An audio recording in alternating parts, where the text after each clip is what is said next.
点。また新機能だって。局地先駆っていうらしいよ。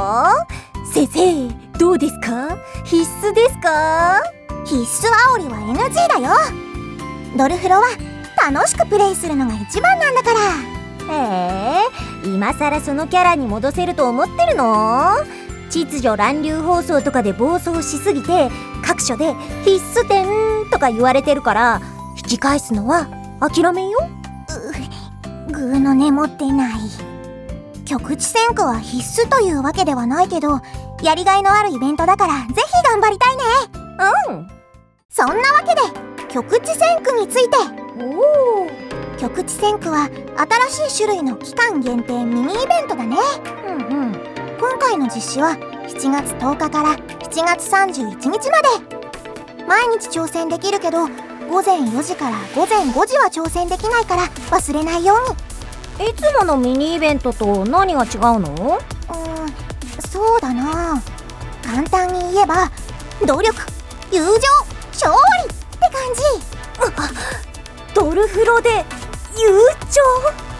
ステン、嘘広告は良くないよ。局地戦区も他のミニイベントと同じくコツコツ続けていけば毎回報酬があるよ。今回の報酬は新しい火力小隊 M2 の中枢データ。途中経過でも重装部隊用のアイテムが手に入るし頑張っていきたいね。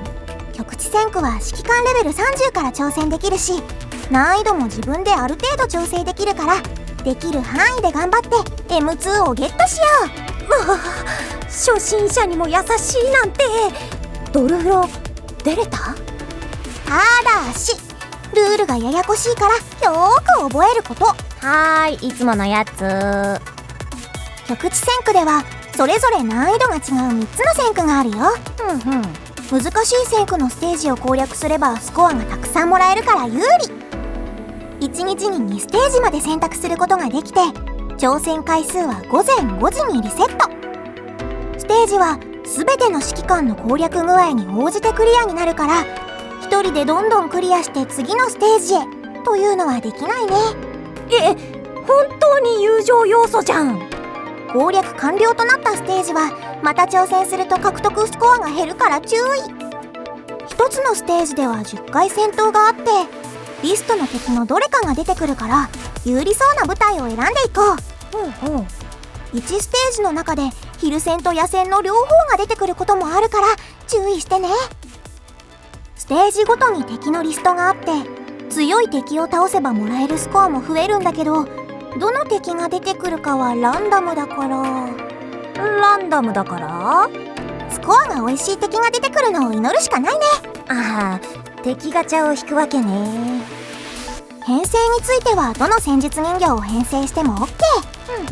資源消費もないし、後方支援や自立作戦とかで行動中の人形でも編成できるよ。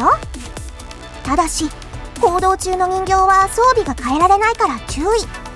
あと同じ種類の戦術人形は1体まで。いろんな人形を育てておこう。しかも各ステージごとに編成すればスコアが多くもらえるボーナス人形がいて、1体につき 5% 多くスコアボーナスがもらえるよ。編成されている人形のレベルに応じてもスコアボーナスが入って、最大で合計 24% までボーナスが増えるから、人形の収集と育成は忘れずに。前線基地みたいなシステムだね。そうだね。次にサポート。もちろん妖精や重装部隊も編成できるよ。ただし戦略妖精はスキルが発動できないからバフ要員になっちゃうね。重装部隊も10回の戦闘の中で使える回数が決まってるから、使うべきところでしっかり使っていこう。なるほど。戦闘についてはさっきも言った通り、1ステージにつき10回戦闘を行うよ。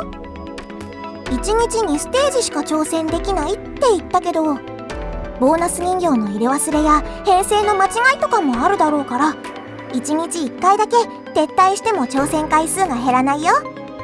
とはいえ編成はしっかり考えようね。ステージによってボーナス人形が違うから注意しないとね。10回の戦闘には例外があって、それがボスのいるステージ。ボスがいるステージは普通の10回の戦闘の後にボス戦になるよ。そしてボス戦で一番重要なのは有効な獣種。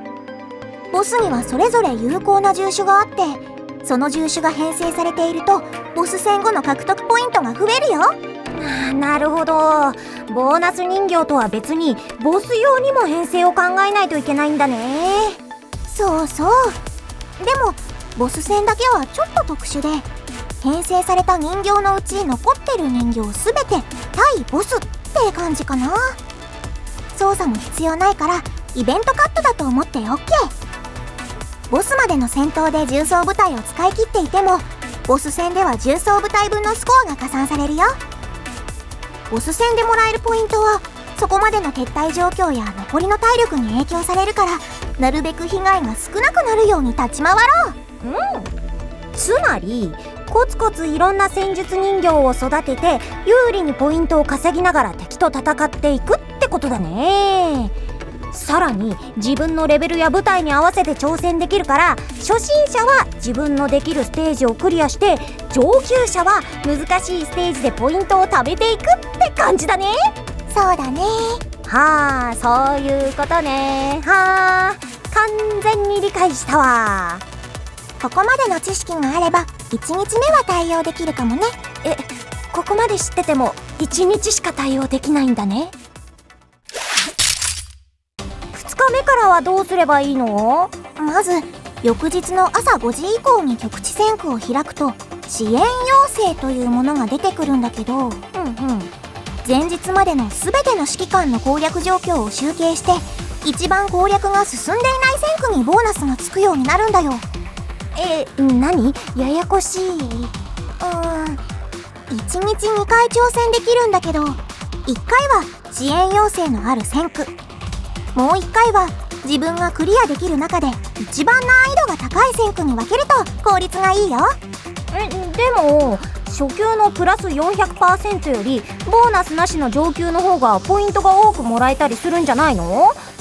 例えば上級のボス戦2回の方がポイント効率がいいとか。そういうことも一応ありえるね。だから本当はちゃんと獲得ポイントを計算して支援要請に応えるか考えた方がいいんだけど、毎日やってると大変じゃん。今さらそれ言う？そして3つの区域全てのステージをクリアすると、次の段階に進んで革新戦区というのが解放されるよ。全ての指揮官は期間内に獲得した累計ポイントで競うんだけど、もう一つ競う要素があって、それが革新戦区なの。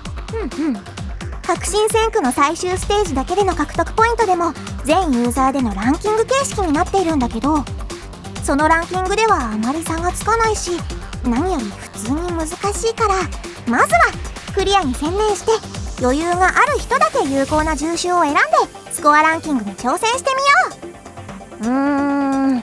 すでに混乱してきたんだけど、つまり私は何をすればいいのかな？簡単に言えば、ボーナス人形を編成して、支援要請のある戦区を1回、自分がクリアできる中で一番難易度の高い戦区を1回クリア。ボスがいるステージでは有効な獣種を固めること。この3つで OK。あと、例えば自力で上級局地戦区が攻略できない人でも、一度でも攻略に参加していればその戦区が攻略された時に報酬がもらえるから、各戦区1回は挑戦しておくといいかも。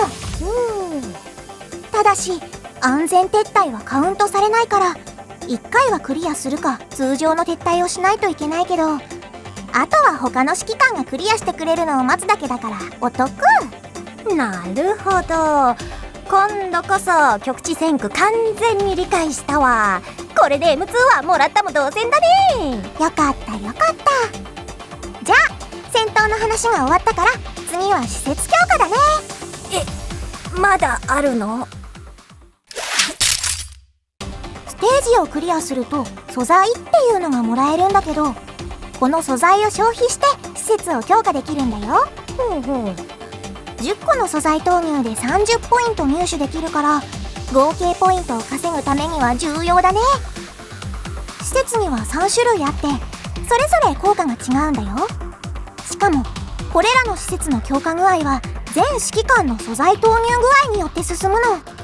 みんなが施設強化に素材を投入すると戦闘しやすくなって、戦闘で獲得した素材でみんなのために施設強化をする。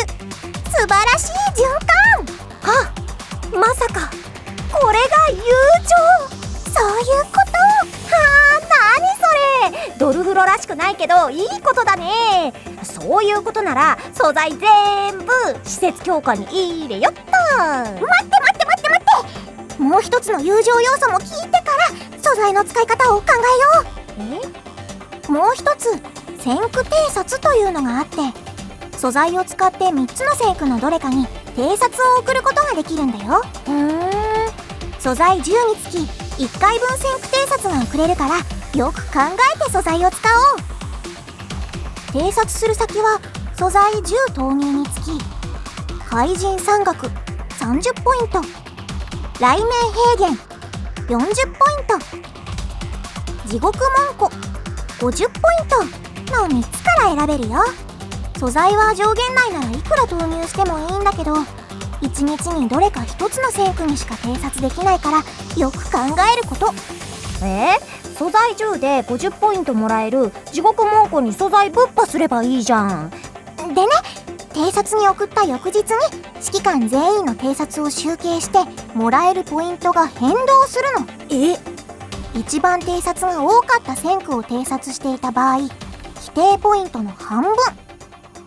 一番偵察が少なかった先駆を偵察していた場合、否定ポイントの2倍。どちらでもない先駆を偵察していたら規定通りのポイント。みんなが地獄門戸を偵察すると素材10で25ポイントってこと？